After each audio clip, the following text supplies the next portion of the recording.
Hello friends. Pimpri Chinchwad cooperative housing society federation limited की तरफ से हमारे जो पहले दो वेबिनार हुए थे, एक तो कन्वेंस स्ट्रीट के ऊपर और दूसरा अकाउंटिंग एंड ऑडिटिंग के ऊपर, उस पर लोगों के डाउट्स क्लियर करने के लिए हमने और एक क्वेश्चन आंसर का वेबिनार सेशन रखा था सीए विवेक देशमुख जी और एडवोकेट गजानन राहटे जी के साथ। पेश है वही वेबिनार सेशन आपके लिए। हॅलो, मी अशोक नवाल बोलतोय ए प्रेसिडेन्सी. बरं. आम्ही जेव्हा सोसायटी हँडओव्हरची मीटिंग घेतली आणि पहिली एजीएम झाली सोसायटी हँडओव्हर नंतर, हा हा. त्यावेळेला आम्ही अकाउंट्स रिजेक्ट केलेले होते, ऑडिटेड होते, पण ते बरोबर. अकाउंट्स रिजेक्ट केलेले होते कारण ते accounts was not even the proper format and there were lot of issues and we have return them that there are a lot of expenses which is absolutely very exaggerated, and we are not accepting this account. We want to see each and every voucher to get it our satisfied. Meanwhile, we have seen the video, we have taken the video from our electricity meter.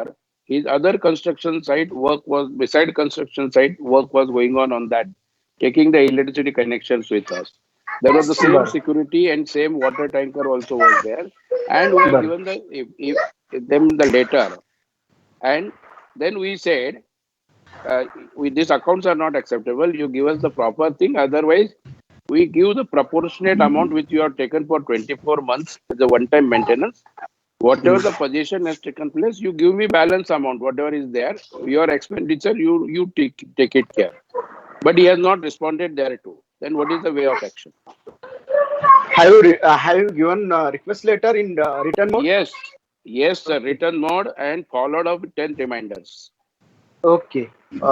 Then you have to send legal notice to him for this. Yeah. If Yeah. जर तो reply करत नसेल वेळेत legal notice देऊन सुद्धा, then there is proper legal actions to be taken against him. Under which law, sir? Hello.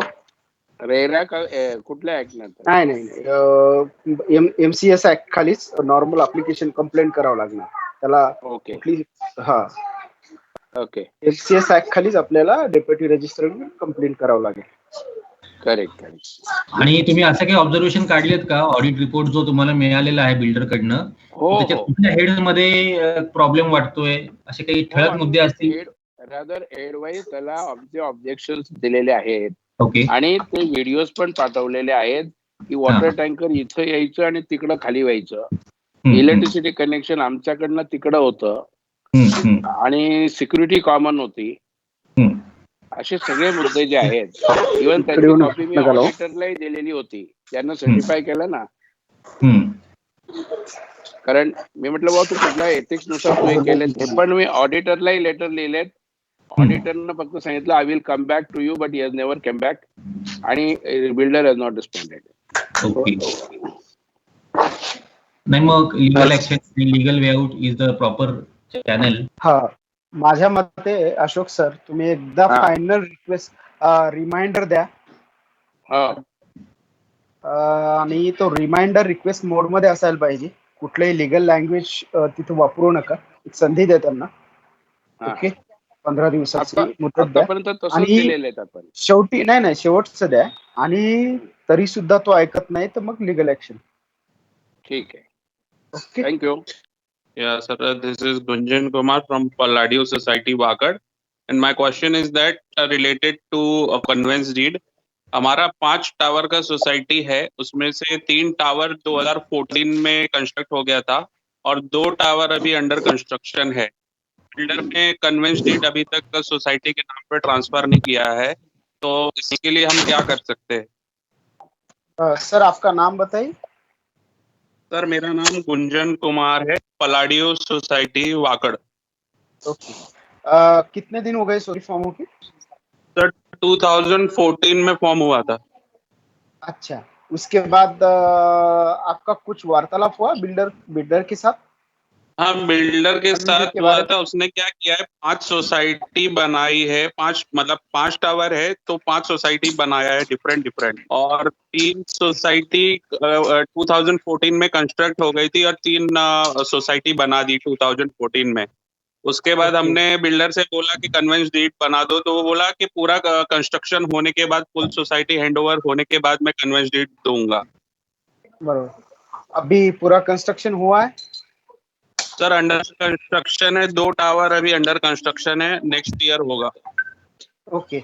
Jin societies का registration हुआ है उनका कंप्लीशन सर्टिफिकेट आया है सर? यस सर, रहे 2014 से कंप्लीशन सर्टिफिकेट सब कुछ है। ओके। उसके बारे में आप कोई रिक्वेस्ट डाली है बिल्डर को कि कन्वेंस करवा के दो करके? हाँ सर, रिक्वेस्ट मेल पे भी है, और वो ऑफिशियली मिलने आते थे तब भी हमने उनको बोला है, तो उन्होंने कहा कि you have to wait till full completion of the project. Okay. ऐसा लिख के दिया है कहीं एग्रीमेंट में, ऐसा बोला है कि कन्विंस तब करूंगा जबकि प्रोजेक्ट कंप्लीट होगा? तो ये ऐसा क्लॉज नहीं है सर, एग्रीमेंट में? मतलब ऐसा कुछ मतलब लीगली कुछ नहीं किया, सिर्फ वर्बली बताया। अच्छा। तो अभी क्या है, हाँ, हर सोसाइटी को डिम कन्विंस के लिए जाने का अधिकार है, बराबर। अगर बिल्डर हाँ। करवा के नहीं देता, हम एक संधि देंगे उसको, एक मौका देंगे उसको, एक नोटिस देंगे या रिक्वेस्ट लेटर देंगे कि भाई 2014 में 2016 में हमारी सोसाइटी रजिस्टर हुई है, बराबर। कानूनी तौर पर आपको 4 महीने के अंदर ये कन्वेंस करके देना चाहिए था, लेकिन आपने नहीं दिया है। ओके। तो अगर आप मतलब ये नोटिस मिलने के बाद विद इन 15 डेज आप कन्वेंस करवा के दो हमें। ओके। अगर आप नहीं करवा मतलब कोऑपरेट करते हैं तो हमें डिम कन्वेंस के लिए जाना पड़ेगा। ऐसा एक नोटिस देना पड़ेगा। अगर वो देखते हैं 15 दिन में वो क्या रिस्पॉन्ड करता है, 15 दिन में रिस्पॉन्ड ही नहीं बल्कि उसने कन्वेंस करवा के देना चाहिए नोटिस के बाद। ये फाइनल नोटिस होगा उसको। ओके। अगर नहीं देता है, नॉर्मल नोटिस? नहीं, लीगल नोटिस की भी ऐसी कोई जरूरत नहीं, एक नॉर्मल नोटिस सोसाइटी के लेटर हेड पे देनी पड़ेगी आपको। ओके सर, तो ओके। तीनों अगर सोसाइटी नहीं को मान, करना पड़ेगा? सॉरी सर 3 सोसाइटी जैसे अभी है, तो तीनों को अलग अलग नोटिस भेजना पड़ेगा? हाँ हाँ, तीनों को अलग अलग नोटिस भेजना पड़ेगा। ओके।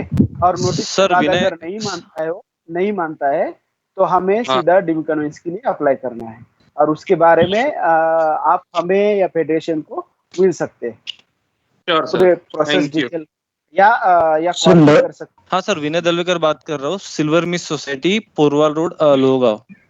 सर मेरा सेम क्वेश्चन था। एक्चुअली हमारी सोसाइटी फॉर्म हुई थी, लाइक कंस्ट्रक्शन कंप्लीट हुआ था for A B wing into 2014, और उसके बाद बिल्डर ने सोसाइटी रजिस्टर करके दी end of that 2014।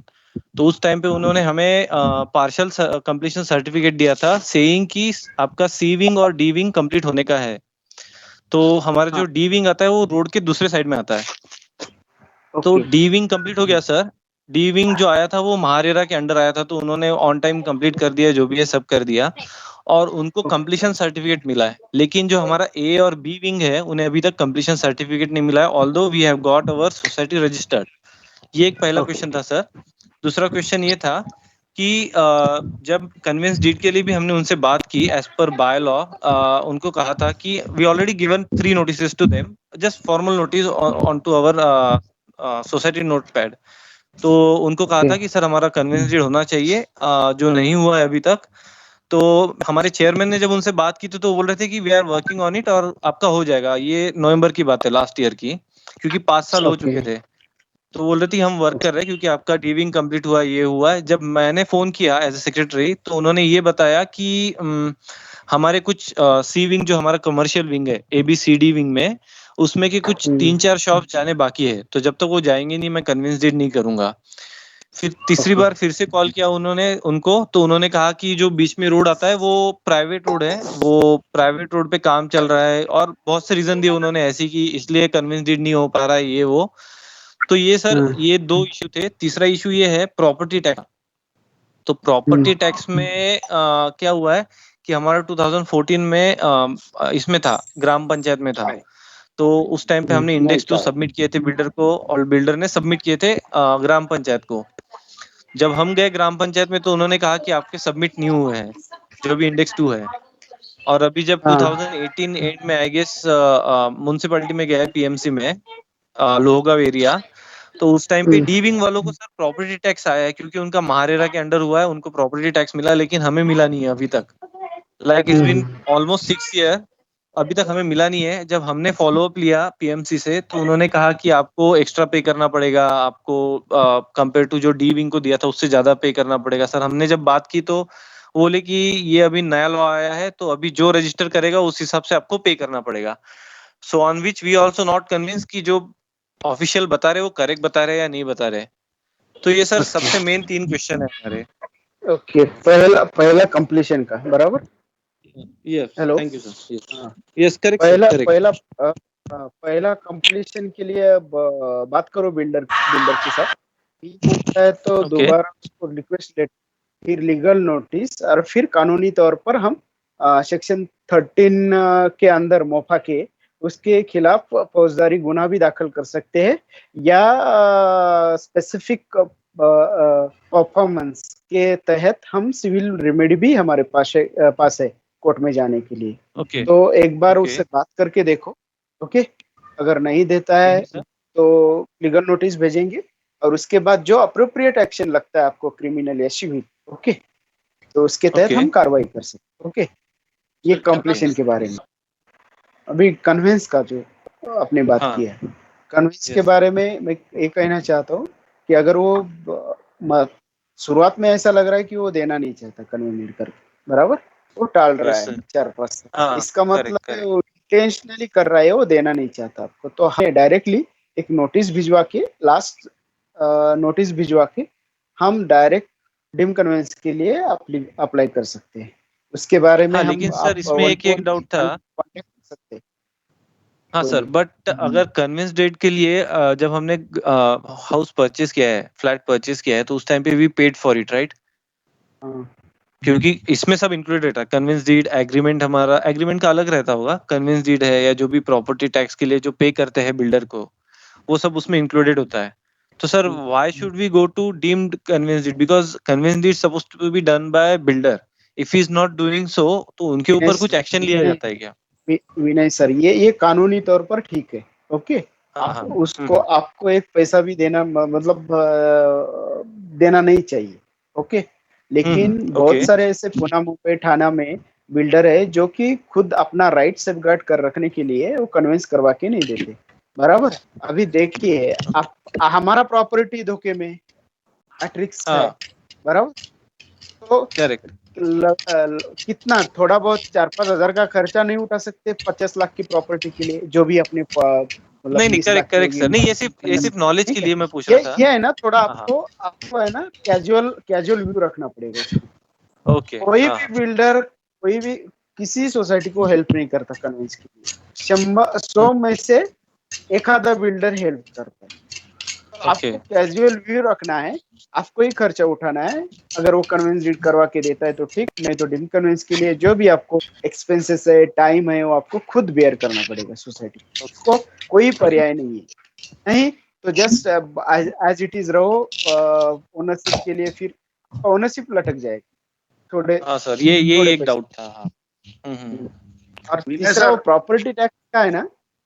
Hello, okay sir. हाँ, टैक्स का जो है ना, वो आप कारपोरेशन से ही वार्तालाप करके है ना, एक सही मतलब सीनियर से बात करो। उसके बारे में मैं नहीं बता सकता। ओके, तो आप लगे तो दोबारा रिवाइज एप्लीकेशन अप्लाई, मतलब एक रिवाइज एप्लीकेशन करो, और उसके जो भी फाइंडिंग है उसके अभी काम करो। ओके सर, तो हम वो लेटर में मेंशन कर सकते हैं क्या जहाँ पे हमें डिस्क्रिपेंसी लग रही है यानी सीनियर ऑफिशियल्स को? हाँ, लिख सकते। ओके सर, और एक बात थी इसी में। अभी क्या हुआ ना, 2014 में हमारी सोसाइटी रजिस्टर हुई थी, तो 5 साल के लिए जो ओल्ड कमिटी थी वो थी, उसके बाद चेंज हुई 2019 में। तो 2019 में जब चेंज हुए, हमने सीए भी चेंज किए उस टाइम पे, तो हमको कुछ सर अनऑडिटेड अकाउंट मिले, तो जिसके वजह से जो हमारी 30 सितंबर के पहले एजीएम करनी चाहिए होती है वो हुई नहीं थी, और जो हमने वो 2 नवंबर को की। ठीक है सर, और उस टाइम पे भी वो अकाउंट अनऑडिटेड ही था। तो क्या हम अभी जो नेक्स्ट ईयर में जो हमारा एजीएम होगा उसमें हम दोनों बोथ ईयर्स के ऑडिटेड अकाउंट शो कर सकते हैं और उस हिसाब से साखर संकुल में सबमिट कर सकते हैं क्या सर? विवेक सर, यस, जो भी आपका डिफॉल्ट हुआ है, जो भी आपका लैप्स हुआ है, वो अभी आपको तो क्योर करना पड़ेगा। आप कर सकते हैं, करना चाहिए बेसिकली आपको। और जो ऑनलाइन रिटर्न है महासहकार के वेबसाइट पे, वो भी आपको फाइल करना है। ओके विनय सर, मुझे लग रहा है यस सर आपकी बातें सुन के कि आपकी सोसाइटी के मल्टीपल इश्यूज हैं, या एक इशू नहीं है। ओके, हाँ सर और कहीं ना कहीं बिल्डर आपको ट्रिवियल इशू, छोटे छोटे इशू के ऊपर जो है वो टाइम पास कर रहा है। जैसे आपकी बात से पता चला कि उसने बोला 2-3 शॉप जो हैं जब बिकेंगी, ओके, तब वो राइट मान लो आपकी एक शॉप की कॉस्ट 50 लाख रुपए है, ओके, और कल मुझे मालूम नहीं आपकी सोसाइटी में कितने फ्लैट्स हैं, कितनी बड़ी हैं। Sir 156 total including commercial flat shops. मैं क्वेश्चन का आंसर दे रहा हूँ कि वो बोलता है मैं 10 साल तक एक शॉप को सेल नहीं करता हूँ, बट एफएसआई वहां 1 का 2 हो जाता है, तो उसको वहां हाँ, पर सर। छोड़ का फायदा है।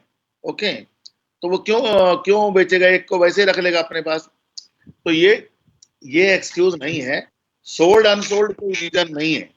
वो अनसोल्ड है तभी आपका कन्वेंस डीड होगा, बिल्डर ने स्वतः Okay. खुद करके देना चाहिए। अगर नहीं देता तब हमें डीम्ड कन्वेंस में जाने की बात। हाँ सर, क्योंकि हम इसलिए वरीड है अभी, क्योंकि क्या हो रहा है कि अभी एफएसआई अगर बढ़ता है तो आसपास की जो सोसाइटीज है हमारी जो नई बन रही है, हमारी 6 फ्लोर की सोसाइटी है, लेकिन जो आसपास बन रही है those are like 9 floors 10 floors 11 floors की हो रही है। तो आगे जाके ऐसी भी हो सकता है जो हमारी सोसाइटी है उस पे एफएसआई बढ़ जाता है तो वो उस पे स्टार्ट भी कर सकता है ऊपर कंस्ट्रक्शन। 100% कर सकते हैं बिल्कुल। सर। तुरंत, इसलिए तुरंत डिम कन्वेंस के लिए जाओ। He is the owner of the land. Okay sir. आपका कोई राइट नहीं है लैंड के ऊपर, उसको जो बेनिफिट सरकार से मिलेंगे वो सब उसके हैं, तो आप ऑनर क्यों नहीं बन जाते उसके जल्दी से जल्दी। हाँ सर, हम इसलिए ये क्वेश्चन था हमारा कि अगर हम डिम्स कन्वेंस पे जाते हैं कितना टाइम लगता है सर? हाँ सर, विनय बोलिए। सर, इसके लिए डिम कन्वेंस हाँ। के लिए है ना 12 महीने का, 8 से 12 महीने का टाइम पीरियड है। ओके बट वो 12 महीने ओके सर। 2020 से कैलकुलेट करने हैं 2025 से, ये निर्णय आपका है। वो हाँ 12 सर, श्योर, हमें जल्द से जल्द लेना है सर। दैट इज नहीं नहीं तो उसके नहीं बारे नहीं में सर, है ना इसलिए ये विनय सर, हाँ हाँ हाँ नहीं सर, प्रोसेस के लिए है ना, आप 1 to 1 भी बात कर सकते हैं फेडरेशन के साथ, मेरे साथ जो भी है वो ग्रुप पर भी अपन बात कर सकते हैं। पूरा ओके टाइम सर। लाइन कितना खर्चा आता है वो with the permission of federation I will share with you. Okay मराठे साहब, कोई भी कमर्शियल मैटर में फेडरेशन का कोई रोल नहीं है, let me make it clear. वो जो भी जिसके पास भी जाना है, जिस भी एडवोकेट के पास या कंसल्टेंट के पास, वो उन्होंने अपने आप में आपस में करना है। We can guide in the procedure. Hello Rathe साहब, मेरा नाम विशाल दीक्षित है। मैं मेरा सेम सिल्वर मिस्ट जैसा इशू है। मैं JD crystal society Lohegaon road से बोल रहा हूँ। अब मेरा इशू ये है कि हमको कन्वेंस डीड करना है, पर उसके लिए कंप्लीशन सर्टिफिकेट चाहिए। हमारे बिल्डर ने कंस्ट्रक्शन चालू करने से पहले 4 फ्लोर तक का सब परमिशन ले लिया था। उसके बाद में उसको नया रूल आया कि बिल्डिंग रोड एक्सपांशन होने वाला है, लोहेगांव धानोल टू लोहेगांव रोड। तो उसने पहली बिल्डिंग ड्रॉप करी और उसके बदले उसने 1 फ्लोर एक्स्ट्रा बनाया, लेकिन उसके लिए उसने शायद लीगल कोई परमिशन ली नहीं। जब उसने कंस्ट्रक्शन करने के बाद में जब वो लीगल परमिशन लेने गए कॉर्पोरेशन या पीएमआरडी में, तो वहां पे उनको एक रूल आया कि आपको एयरफोर्स से एनओसी लेनी है, और उन्होंने उसके बाद शायद कुछ भी प्रोसेस नहीं किया। उन्होंने एक है ना फेक, मतलब उनके लेटर पे एक सिर्फ हमको दे दिया कि हमारे पास कंप्लीशन। हेलो।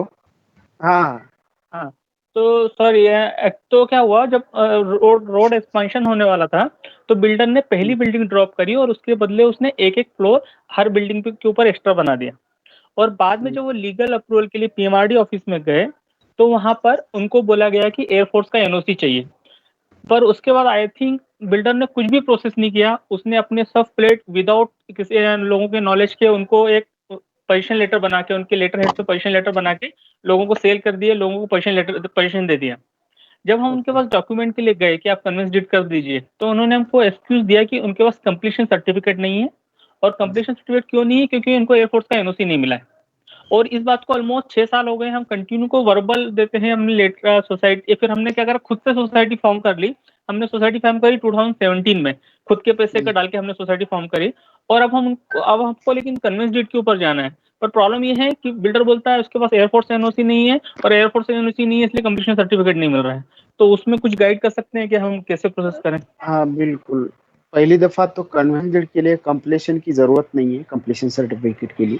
अरे ग्रेट ग्रेट। हाँ ओके तो बिल्डर सिर्फ टाइम पास कर रहा है, ओके, टाइम बाय कर रहा है आपका, ओके। ओके उसका इंटेंशन यही है कि वो देना नहीं चाहता, बराबर। तो ओके सर, ओके। एक आखिरकार एक रिक्वेस्ट डालो उसको रिटर्न मोड में, कन्वेंस करके दो, जो भी उसका नेगेटिव पॉजिटिव रिप्लाई होगा कंसीडर करके हमें डिम कन्वेंस के लिए अप्लाई करना पड़ेगा डीडीआर के ऑफिस में।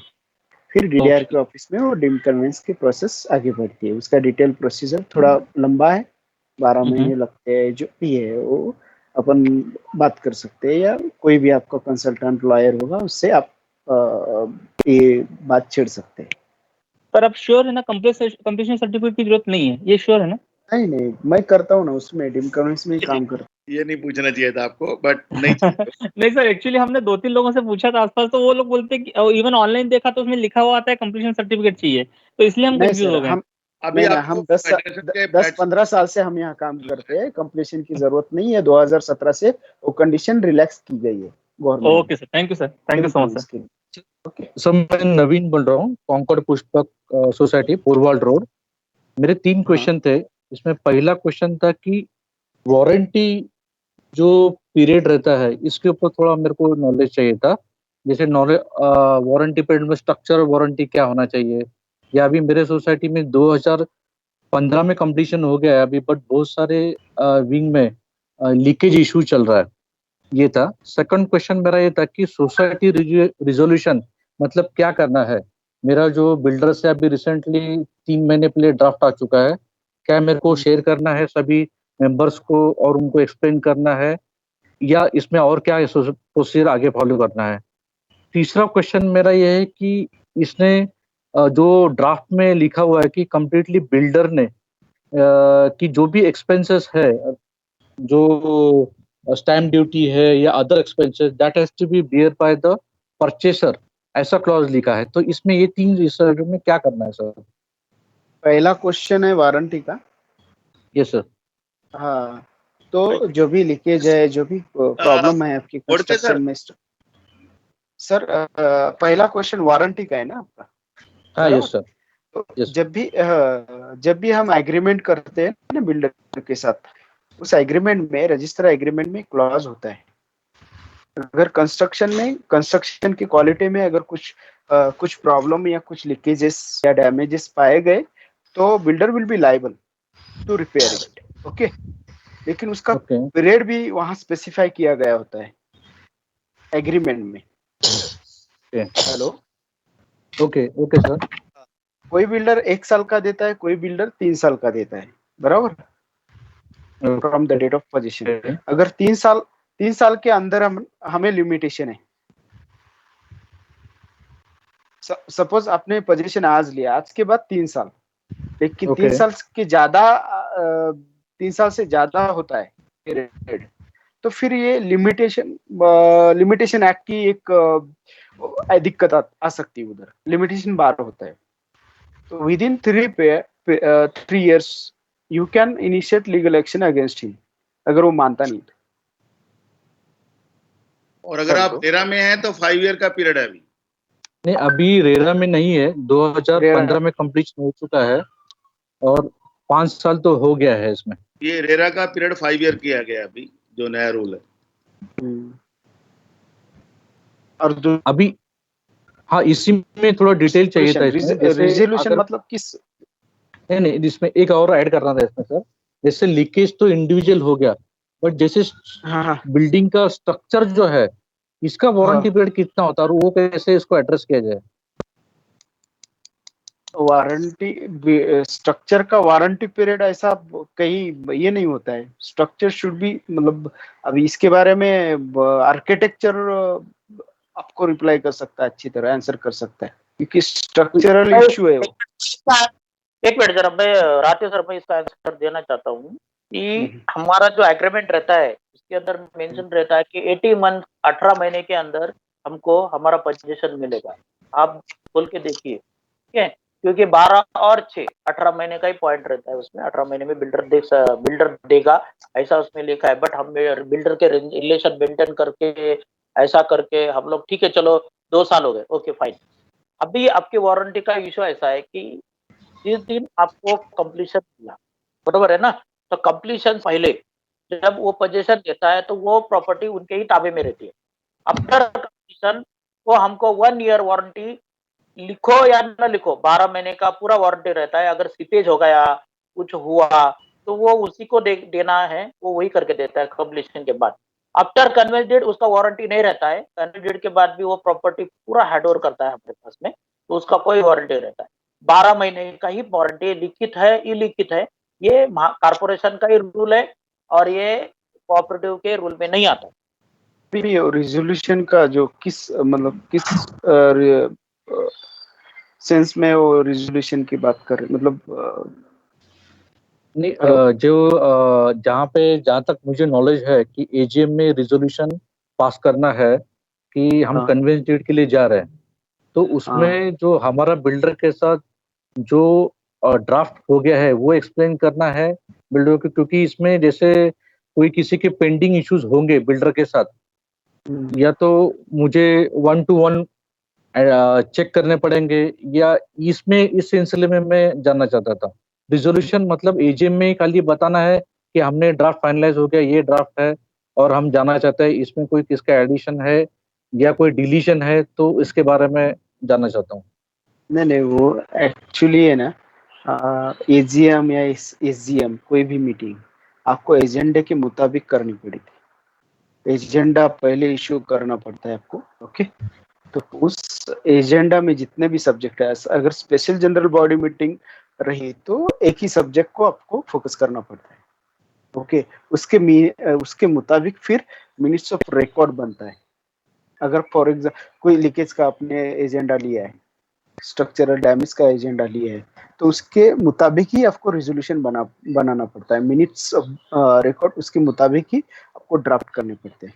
उसका ऐसा स्टैंडर्ड फॉर्मेट नहीं है या स्पेसिमेन नहीं है। समझ रहे सर? उनका क्वेश्चन मुझे भी समझ में नहीं आया। एक चीज मैं ऐड करना चाहूंगा। उनका कहना ये था कि अगर बिल्डर के साथ किसी मेंबर का कुछ हिसाब किताब बाकी है तो वो भी हमको डिस्कस करना चाहिए क्या कन्वेंस डेट का, जब एजीएम में डिस्कशन होने जा रहा है या मिनट हम रिजोल्यूशन पास करने वाले हैं। तो मेरा राय ऐसा है कि कन्वेंस डेट जो है वो आपको सोसाइटी के नाम पे वो ट्रांसफर होने वाला है, जो भी लैंड है, तो उसमें बिल्डर का और जो मेंबर है उनका हिसाब किताब का कोई अपने को संबंध लेना नहीं है। अपने को खाली अपना कन्वेंस डीड का ही रिजोल्यूशन पास करना है। जो भी आपको आपका डिसीजन है, जो भी ड्राफ्ट कन्वेंस डीड है वही डिस्कस करना है। बिल्डर का और जो मेंबर का पुराना हिसाब किताब है, लेन देन है, उसको डिस्कस करने की जरूरत नहीं है। आप बिल्डर को लेटर लिखेंगे, उसमें वो जवाब देगा उसका कि क्या है, और उसका रिलेवेंस अपने लिए सोसाइटी के लिए नहीं है, तो जो मेंबर है वो इंडिविजुअली वो देख लेंगे। एक मिनट जरा, इसमें भी एक मिनट, हेलो, एक मिनट जरा, इसमें मैं एक क्लियरिटी देना चाहता हूँ। एक्चुअल में ऐसा है कि जब इंडिविजुअल फ्लैट ओनर, मतलब उसका अंदर का कारपेट एरिया एंड पार्किंग जो भी है वो ही खाली उसको पर्सनल इसमें जाता है। हिसाब हो किताब हो, जो पर्सनल इंडिविजुअल कैपेसिटी का जो भी चीज है वो बिल्डर के साथ 1 to 1 हैंडल कीजिए।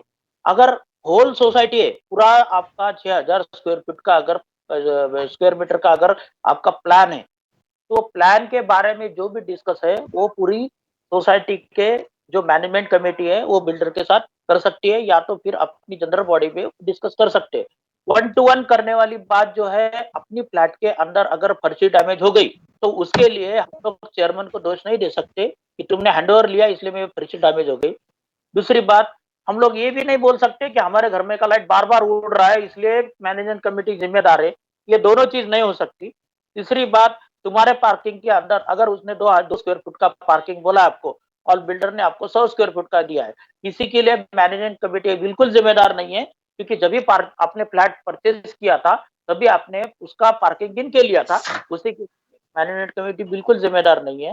चौथी बात, ऐसे कोई चीज जो पर्सनल है, जो पर्सनल फ्लैट ओनर का है, बिल्डर के साथ लगता है, तो इसके लिए भी अच्छा, और एक उसमें पोजेशन लेटर के लिए भी मैनेजमेंट कमेटी जिम्मेदार नहीं है। अगर आपको पोजेशन लेटर चाहिए तो उसी के लिए भी मैनेजमेंट कमेटी जिम्मेदार नहीं है, आपको बिल्डर से 1 to 1 या उसके एडवोकेट से बात करना पड़ेगा। ये दो चीज मैंने इसलिए बोला कि हर बार अभी देखा जाए तो 70% क्वेश्चन इसी के ऊपर रहते, वो मैंने कमेटी पार्किंग नहीं दे रही, कमेटी ये नहीं कर रही, तो कमेटी के पास खाली मैनेजमेंट कमेटी के पावर्स रहते हैं जो फाइनेंशियल के रहते हैं। दूसरी बात, उनके पास, कमेटी के पास वो पावर रहते हैं जो अपने पास कोई तो कॉमन चीज है या तो कॉमन चीज है में है जो चीज रहती है, कमेटी के पास कोई पावर। ये है कि आप एजीएम के अंदर कोई भी एम्बिगुइटी मत रखिए।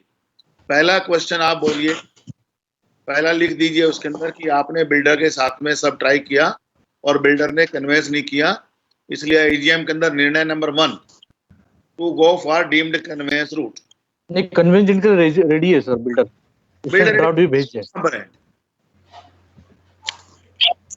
तो करवा के लीजिए। ये इंडिविजुअल फ्लैट के चक्कर में मत पड़िए, then you are golden opportunity है आपके पास, आप उसमें 1 मिनट भी वेस्ट मत कीजिए, आप करवा के ले लीजिए। ओके, वो सेपरेट इश्यू है, ये सेपरेट है, दोनों को मिक्स मत कीजिए। ओके, एक्सपेंसेस के बारे में उसने स्पेसिफिकली लिखा है कि परचेसर को ही पूरे बियर करने हैं, तो उसके बारे में क्या करें सर? अभी कन्वेंस डीड अगर बिल्डर कर रहा है कोई एक्सपेंस नहीं होता, ये करके देना कंप्लीट उसका काम है। अच्छा, उसने बट वो जो ड्राफ्ट में लिखा हुआ है जहाँ पे हमको साइन करना है तो नो राठे साहब से पूछ सकते हैं, मुझे लगता नहीं कि जब बिल्डर करवा के देना उसकी जिम्मेदारी है। You need not to spend a single rupee from your pocket, that's my understanding. Rathe sir, अगर बिल्डर खुद कन्वेंस डीड करके देना चाह रहा है,